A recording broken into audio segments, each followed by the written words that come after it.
afternoon, everybody. So excited to be here with you. Thank you for joining us. What we're going to talk about today, we are going to briefly explore culture just for a bit of context. We're going to focus talking on the role of communication in culture, and we will talk about what is powerful communications and how can we have difficult discussions or more powerful communications. Okay, so this is one of my favorite topics to talk about, and really we could talk for a long time on this topic. Usually when people join this lesson, they're in one of three places, and you'll see those in front of you now. So either I'm curious about the tools and techniques I can use to have some more difficult conversations. Maybe I'm constantly having them and or challenged by the kinds of conversations I don't really want to have. Or maybe I look around my work and I see lots of discussions that should be happening and possibly aren't. And I'm just interested to find out a little bit more. I'll just say that wherever you are, you're in the right place. No matter what brings you here, I really want you to get some value from being here today and to leverage the opportunity, right? So I want this content to live for you after you leave the session. So here's my standard recommendations that I know are going to help you with that. Let's dive in. So when we talk about what makes a workplace special, I'm interested to hear what you guys think a really amazing workplace or culture is like. What I consistently hear about good culture is that it's an environment where communication is high, where conflict is low, where people are present and purposeful and happy. And happy human beings are good for business, right? The happier we are, the more productive we are and the better outcomes our businesses get. Happy human beings are good for business. And over again, when we break down the experience of cultures that people consider to be awesome, we hear the word communication. So we know that it is really important, right? My opinion, of course, about culture is that it is a collection of individuals, right? Culture is the sum total of how we all think, feel, react, approach our role and contribution to the organization, and approach and relate to each other. And it's about people. It's about who we are for each other, and it requires attention and effort. And we talk about the butterfly effect, right, in chaos theory, where we have that kind of sensitive dependence on those initial conditions in which a tiny little change in one particular area can have a massive effect in another area. And I think this is a really important thing to reflect on when we talk about culture, because even though we can and do often measure culture for clients, it can be one of those things that people feel is a bit nebulous and airy-fairy. Or what is culture anyway? And therefore, if we can't define it, we don't do anything to build it, sustain it, manage it over time. And I think that's a real mistake, right? We already have existing cultures in all of our businesses and operationally, in our organizations. So we do have to actually address all that stuff above the line, all that stuff below the line, and have a look at that in balance, right? Because all of that contributes to our culture. It's the sum total of all the positive and negative behaviors, but it's not just about behavior. So I think someone just said before, people feeling valued, but we can't control the way that people think and perceive. So, I might think that the way I'm leading someone is above the line and respectful. Someone else might see it as completely below the line. So if you want to have sustained high-performing culture, it takes something, right? We need to plan, we need to program, and we need some commitment over time. And somewhere along the line, we reach that tipping point and the culture itself becomes stronger than the sum total of its parts. And I always think that that is where we get to be vastly impactful, right? So that's the goal to aim for. Now, in terms of the relationship of communication to culture, communication is absolutely the cornerstone of relationships, right? We're just talking about how culture is built on relationships, and communication is the cornerstone of relationships. So therefore, it's the cornerstone of culture. All of the magic between human beings happens in communications. All of the solutions, all of the innovation, or all of the, even a lot of the feeling actually occurs when we start to give it vocabulary, right? Okay, now possibility exists in conversation, where we can connect, understand each other, get known, feel valued and co-create, right? Be part of the environment and feel like our contribution to the environment is welcomed and wanted. That is a natural state and desire that is intrinsic to us as human beings. Relationships they're like magical connections between individuals. They are based on chemistry and electrical response patterns in the brain, right? That is what the neuroscience of communication tells us. But communication itself is kind of a tool that acts as the driving force behind relationships. And so you cannot manage your relationships, I should say, without communications. You can't resolve conflict. You can't clarify your intentions. You can't negotiate outcomes or expectations. You can't, what else? You can't acknowledge achievement. You can't plan. You can't work together. You can't create shared visions and goals if you don't communicate. So communication is essential. But of course, the truth about work and life is that there are no real guarantees. Building culture sometimes seems like an uphill battle, and communication is a key part of building culture. So difficult discussions in particular are really challenging. They challenge us on the personal level, and they challenge us professionally. They challenge us because we have to deal with our own feelings, our own vulnerabilities, frailties, sense of competence in our ability to communicate what's really happening for us, whilst managing and regulating our emotional responses. But also professionally, it's challenging, right? We have to actually find within us the real skills of communicating effectively towards the outcome that we want. Otherwise, we often find that we muster up the courage for these conversations, but we feel unfulfilled at the end of them. And, you know, that's such a crying shame, because it's one of the key reasons we see disengagement take hold. Okay, so difficult discussions are challenging. If they're easy, we'd all be having them already. And, you know, it is complex because it is that balancing act where we're dealing with our own fears and concerns, but it can be incredibly empowering. And, you know, I think there's real achievement in communication breakthroughs, right? Transformation is absolutely available through communication at the personal level and at the organizational level, meaning if the conversation goes well, we often get instant enhanced outcomes for the organization. Just a quick word on the nature of communication. Communication is interpretive. I think it's really valuable to revisit it, because we tend to think that, you know, other people are picking up what we're putting down, right? That's our kind of innate arrogance as human beings, I think. And it's often not the case. People are very, very different in the way that they process information, respond to it, how they experience emotional reactions. And so this is just that simple exercise that we look at to remember that it's far more about who we're being than what we're actually saying.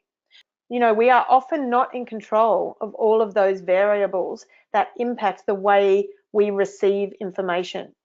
And this is important because often our interpretation is not an accurate representation of the intention of the person communicating with us. And similar in reverse. Often people perceive us to be below the line when in fact we thought we were coming from a really good place. And I just share that because these kinds of interpretive differences are often responsible for poor communication that leads to the need for a difficult conversation. So let's talk for a little about what is good communication. Good communication is really built on 4 core elements, right? And you know, we often think of this as the foundation for having difficult conversations as well, because your challenging conversation is going to go much better if you understand these 4 principles of communication. Let's just talk for a moment about each of them. Now, creation. Creation is about taking the time for preparation. But of course, I couldn't use the word preparation because it didn't start with a C, and you all know how fond I am of alliteration. But, you know, creation is really about doing that work of creating the communication. So sometimes we think, oh, I don't have time to plan for this conversation. You know, I know what I want to say. They should be able to understand me.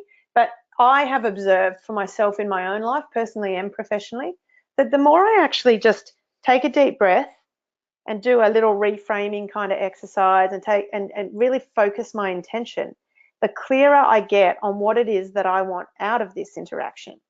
And that's very, very valuable. So creation is about, you know, taking the side step to really clarify your intent and work out what it is, where it is you want to get to at the end of this conversation. So, okay, next thing is connection. Now, this is so important because communication is two-way, right? Communication is not just about us expressing ourselves or us getting heard or us making a point or us delegating some tasks. Communication is about connecting with another human being and being able to have that two-way interaction where they can hear us and we can hear them. And sometimes that takes a little more work than what I notice a lot of people putting into it. So that's kind of, I guess, the preparation phase of good communication. Then we move into the action phase. And the action phase is about taking that connection and building on it to generate possibility, right? So the conversation is about, what do we need to discuss? Who are you? Who am I? What's important to you? Where do we need to get to here? And sometimes it's really useful to actually just bullet point the flow of the conversation to help you stay on track, because it can be very easy to fall off track, and that often leads us to a difficult conversation that we may have been able to avoid had we followed this process to begin with. And the last area there is collaboration, right? Now, this is important because we want to take the two-way nature of communication, good communication, and turn it into something where we can enhance outcomes. So this is about moving from preparation into that active phase of communication and now towards outcomes. So what is it that we agree that we're going to do? Even if we don't agree at the end of the conversation, what is it that we agree is achieved through the conversation, and what is it that still has to be worked on, and what's the action plan for getting to that? So those are the 4 parts of good communication. We talk about things like respect and authenticity and culture and transparency and leadership. But what we actually mean is, I want to feel good at the end of this, you know, that peace of mind. That's what we are ultimately all seeking. And I'm not suggesting for a second that that's about some selfish pursuit, but the truth is we all want to feel happy and fulfilled, right? I mean, when I think of powerful communication as opposed to just good communication, I think about that shift beyond quality two-way communication. That's like baseline good communication, yeah? But then we want to move into that space where we really feel understood. We really feel that we understand where others are coming from, and hear about communications where there's good flow. We feel good about the interaction, but we also feel like we're achieving an outcome at the other end. Because, you know, we are talking about communication at work here, right? And while connection is invaluable, outcomes are still expected of us, right? So we can have fantastic conversations at work where we feel really connected and supported and respected without actually feeling like anything gets achieved. So when we talk about powerful communication, we are talking about focus on outcomes. So, you know, thinking about the end result, the long game. This quote here represents the difference between ordinary and extraordinary, you know, that whole sense of excellence being that little oomph, like being willing to do the little extra to invest in relationships. And sometimes that is about the way that we communicate as well as the way that we manage our feeling or reaction to other people's communications. And of course, when we talk about why we communicate to start with, sometimes I think we ignore the basic facts that most of the time we're communicating because we want people to say yes. We want them to agree with us. We want them to do what we think needs to be done. We want them to see our point of view and validate our feelings. It's about yes, right? But in order to influence people, in order to be persuasive, to motivate others, we have to be clear. We require clarity. And clarity is knowing first what your intention is. So self-reflection to separate the person you're communicating with from the issue in the case of a difficult conversation, and to really identify what is it that gets triggered for you by this personal situation. So start thinking now about, you know, the difficult conversation you had in mind when you registered for this lesson. Like, what were you thinking about when you registered for this lesson? What was the situation there? And then move to what was getting triggered in you by that situation, or what does get triggered in you by that situation. What is your concern, your fear, your upset around this situation? Be honest with yourself. I mean, I'd love to see your answers if you're willing to share them in the question box, but you don't even have to share them with me. It's about, you know, this is really about whether you can be honest with yourself about getting into a powerful context for your interaction. Difficult conversations go much better if we can be clear about our own vulnerabilities and fears and concerns of having them. Now, will you still get triggered? Of course you will. But the goal is to recognize and manage yourself in order to create the outcome you're actually committed to. You can't always control other people's behaviors and reactions. You can work on controlling yours, but sometimes they're automatic too, right? But clarity is foundational to managing difficult conversations, because clarity removes angst. When you're still wrestling within yourself, when you're confused, resentful, uncertain, judging, you are below the line, right? And you can't help but create angst in an already constrained relationship or connection. And it's very hard to have good quality communication when we're in an intensely emotional position. So clarity brings simplicity and empowerment. It enables assertive communication, and it starts to sort of dissipate that judgment and bring us back to the above the line kind of space, where we can be positive and start to negotiate constructive outcomes. And the real secret from my experience of helping people communicate with clarity is actually learning how to listen effectively. Listening is the most undervalued skill we ever noticed. And many of you will be thinking to yourself right now, oh yes, the person I'm trying to communicate with or have this difficult conversation with, they just don't listen. People are often a reflection of us, right? And so that's showing us something about ourselves. So it's very easy for us to think it's about that person out there needing to listen differently or better or on another level. But my question is, what are we not listening to? Because they may not have that skill, right? So we have to learn to really hear who they are in the way that they communicate with us. And the power of listening is that we get to understand, right? If knowledge is power, then listening is key to getting the information we need to be able to have the conversation in a way that's going to get us the outcome that we want. So if communication is about connection, if we continue to have opinions about how the other person should react and should be hearing us, it is very hard for us to create the kind of connectedness that's going to get that oxytocin flowing that builds relationships. And trust is built through sharing and feeling heard. And sharing and feeling heard are all about connection, right? People who are high communicators, it can often be a challenge, right? Because we're used to talking all the time. We're used to being the performers. So it's kind of a whole level of personal skill that you've got to develop to step back and be the observer.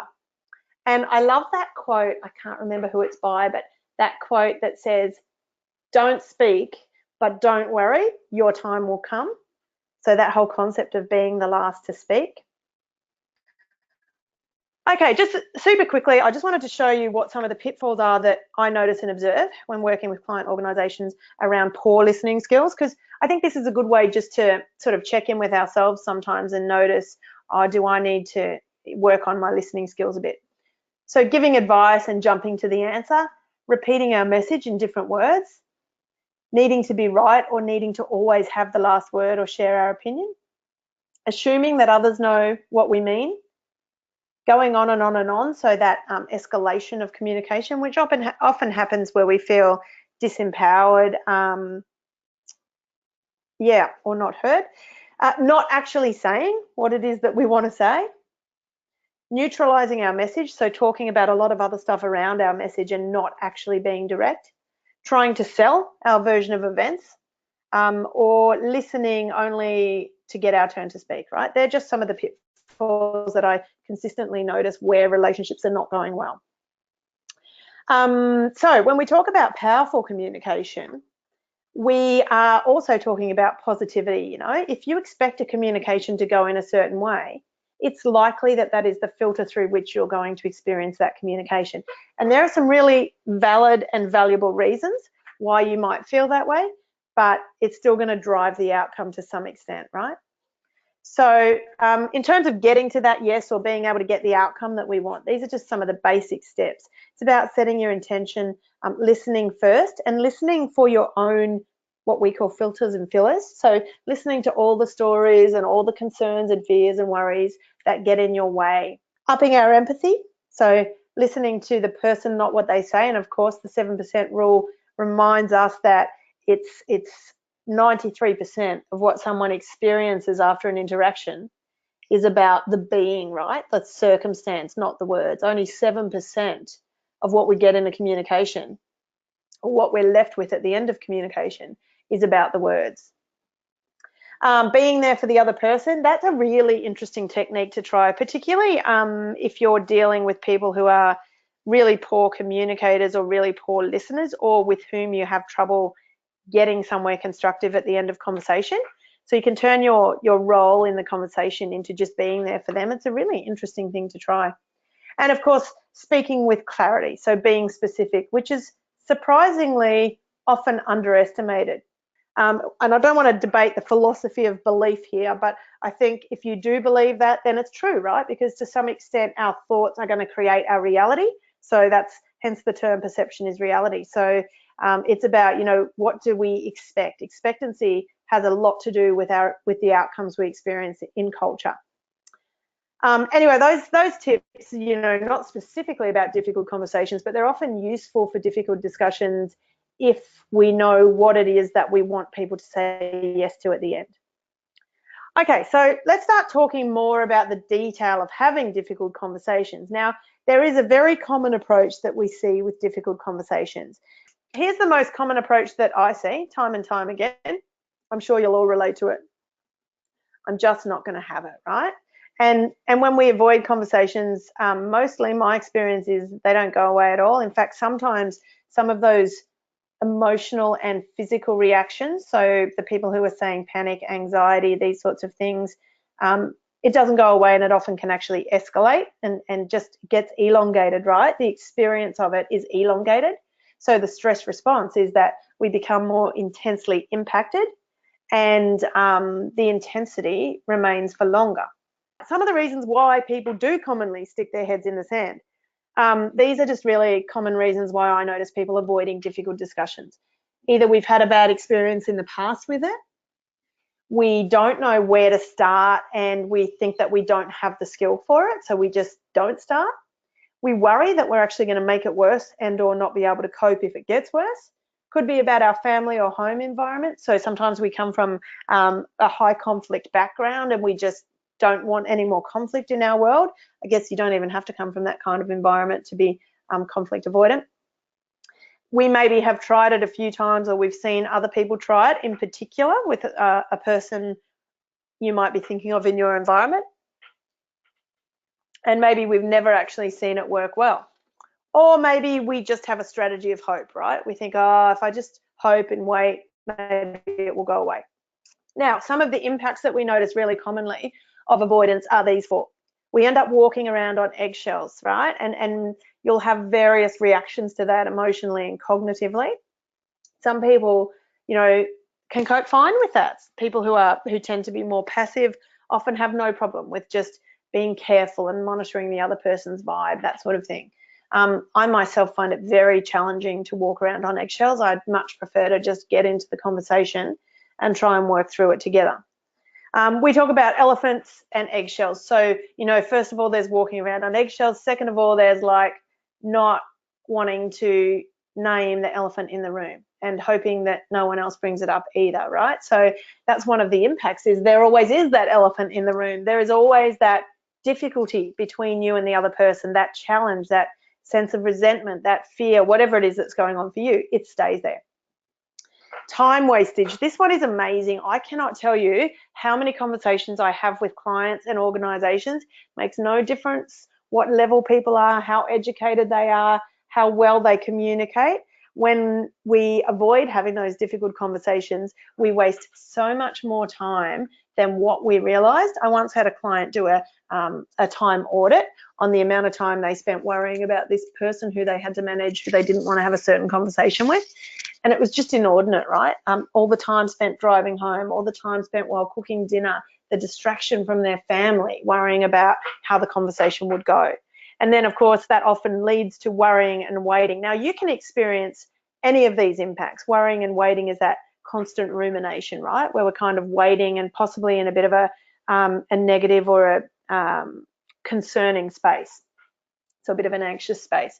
You can experience any of these. They can be cyclical, You could experience one of them really commonly, but these are the 4 impacts that I notice most commonly in people who avoid having difficult conversations.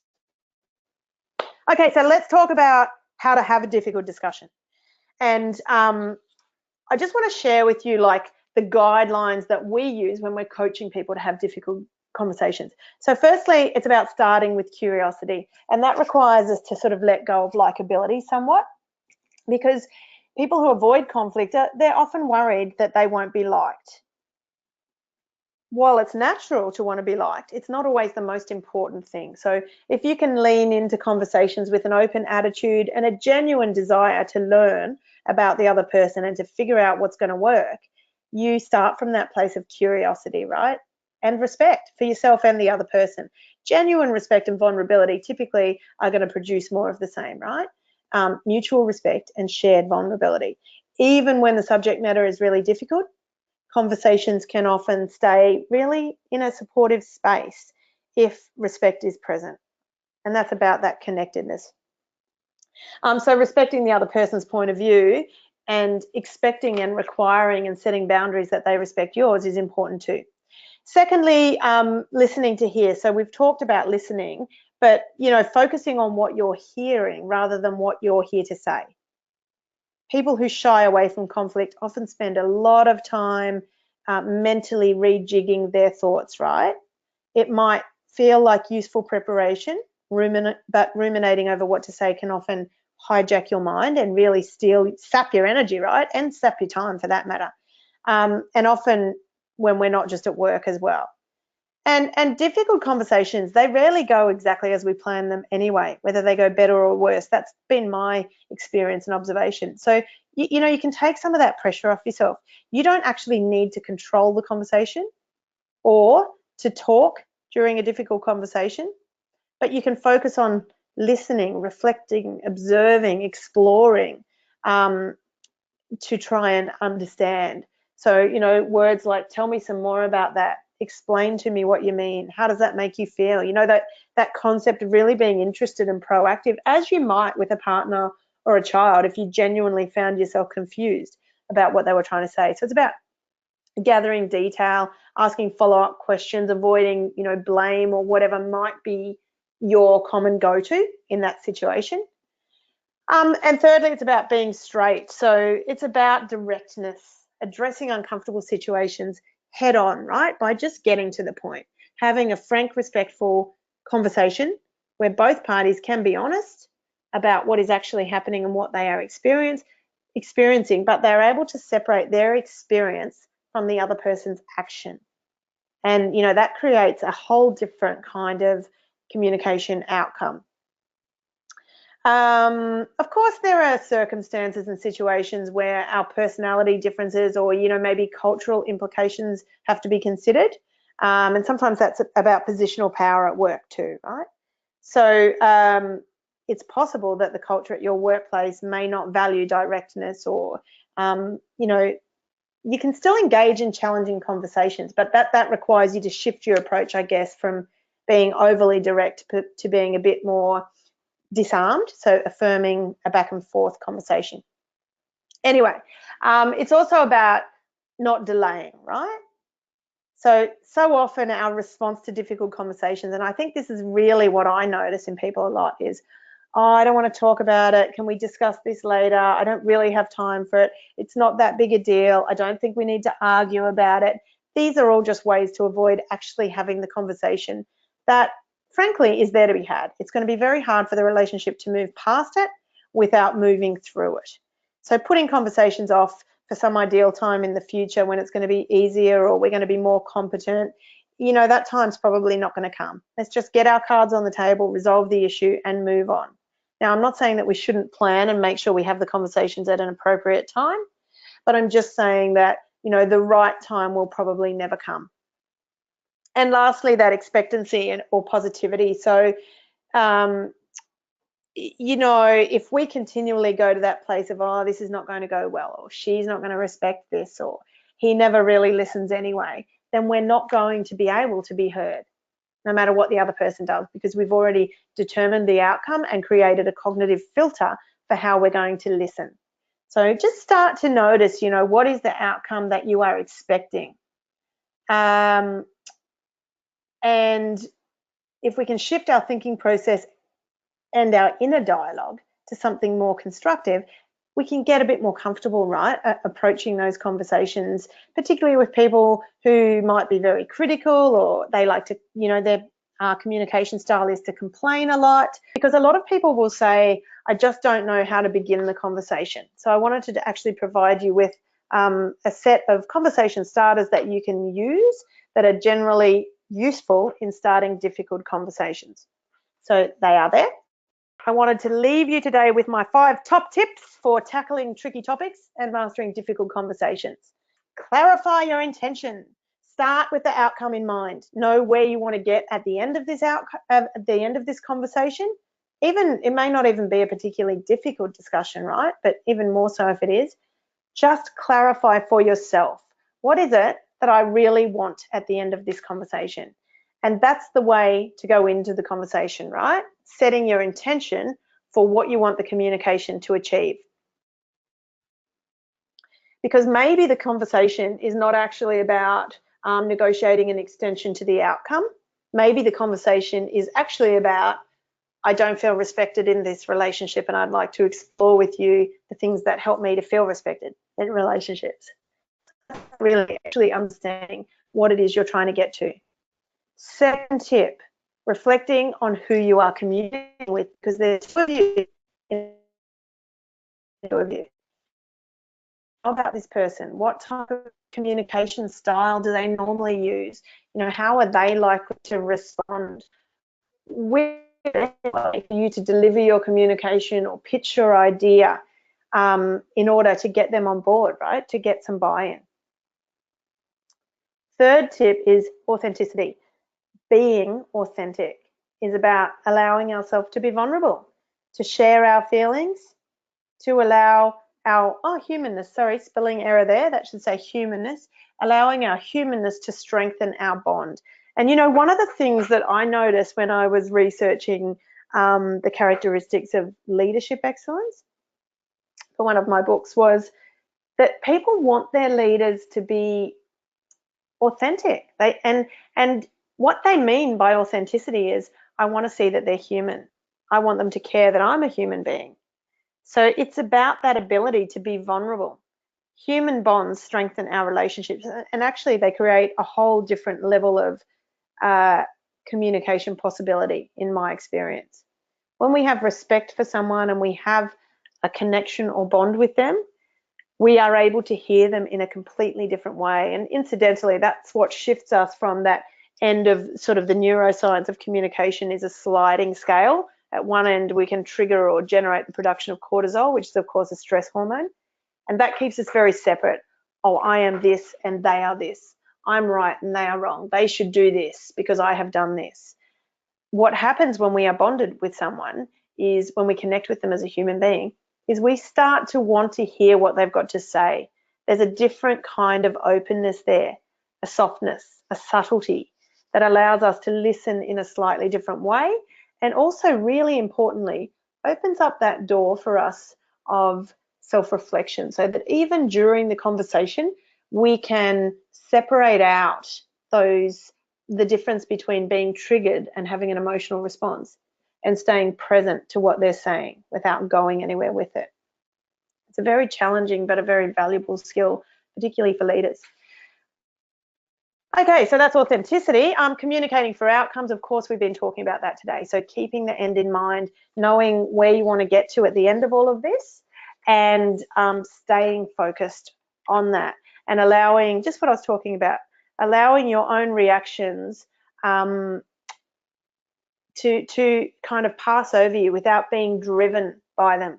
So not, you know, managing the skills of emotional intelligence are specifically about 2 things, right? The first one, controlling and regulating our emotional responses, very important to avoid conflict.